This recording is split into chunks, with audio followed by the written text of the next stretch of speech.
Hey there, Joe DeSanto here, doing some videos about cryptocurrency and the whole ecosystem of Web 3.0 that has essentially evolved over the last 10 years.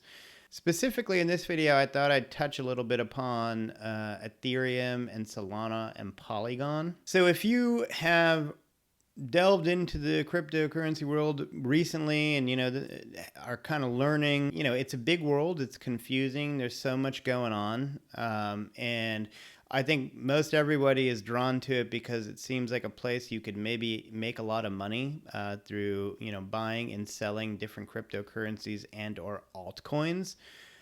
And it definitely is that, but it is really evolving to be so much more. And the so much more is what we now call Web 3.0, at least in my sort of layman's view and understanding. Web 3.0 and that whole concept, I really think was essentially ignited with Ethereum. So Bitcoin was the first cryptocurrency, and when it was created, it was kind of meant to really be a decentralized currency, a form of money people could use to buy things, use as a form of payment that was not reliant on a central government or a central banking system or,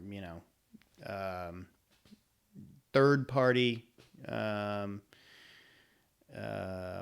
would be the word, middlemen, third party middlemen, such as banks and trading platforms and so on. And it definitely achieve that to a degree. It has yet to really achieve that because the value of Bitcoin is so erratic. It's not quite stable enough to be used to go trade for goods and services, in my opinion, because it's worth 10,000 one day, 60,000 the next. I mean, that's a wide range, but it might go, the price might fluctuate literally in a short period of time, 25% either way. So, but it could potentially be that, and it's certainly becoming more of a stable store of value, like relative to like a gold or something like that. But the blockchain technology that it was built on and is needed to both facilitate mining it and selling it and trading it and all these things is certainly became looked at as a really interesting, valuable technology. But the Bitcoin version of it is pretty limited in its use. It was really designed to do just the currency kind of functionality. After Bitcoin came Litecoin, I believe, was the second one. And they wanted to make Litecoin more accessible for mining and things like that, but it wasn't necessarily built to be anything more than, again, another currency. And it sort of became known as like, if Bitcoin was gold, Litecoin was silver. After Litecoin came Ethereum, and in my view and understanding, and I might have the history a little bit wrong, but my understanding is whoever created Ethereum basically was like, you know what, this blockchain technology is interesting. It could be used for so many more things than just, hosting and trading a currency for the use of buying and, selling goods. It could be used if it was designed from the ground up to do more.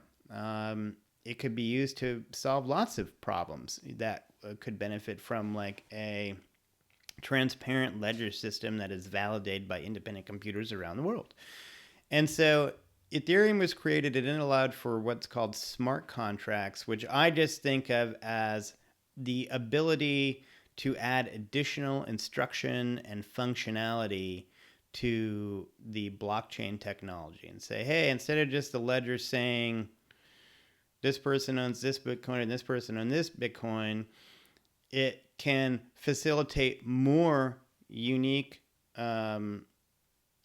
complex transactions and be essentially the ownership record for a variety of things. It could be real estate, it could be video game stuff, whatever. NFTs is a prime example of, hey, not a money-oriented token, but like digital art, and Ethereum, that was probably one of the first real practical use cases that actually made money was NFTs and the trading of digital art on Ethereum, using it somewhat like a trading exchange. So once Ethereum came out and showed the promise, and potential for all these use cases, really the whole world started to expand. The world of cryptocurrency and blockchain started to expand, and people started building companies to utilize Ethereum to do a variety of things. And again, like NFTs being one example. And that has really just exploded in the last 5 years, and thousands of coins have shown up on the scene that we collectively kind of call cryptocurrency. You could call them all a cryptocurrency because they all sort of, could be used that way, but many of them are really what I consider more of a stock, just like you would buy a stock of a company on the, New York Stock Exchange. You're buying stocks of companies that are trading on Ethereum, but the company is also putting its product on Ethereum. And there you go. You can see that the Ethereum network is doing multiple things at the same time. It's the trading exchange for the stock of the company that's also using the network to facilitate its product, whatever that might be. And the problem with Ethereum was, though, that while it showed so much promise, it was really expensive to use. It was expensive to build on and expensive to trade on. So other people came along and said, hey, what if we start over? Let's take all the things that Ethereum, saw and is doing, but let's build it so that it will be cheaper to run and cheaper to work on and cheaper to trade on.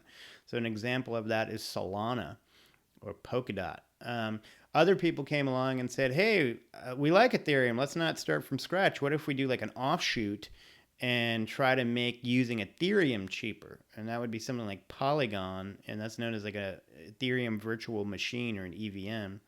And then other companies said, hey, I like Polygon as a network, as a place to build and trade.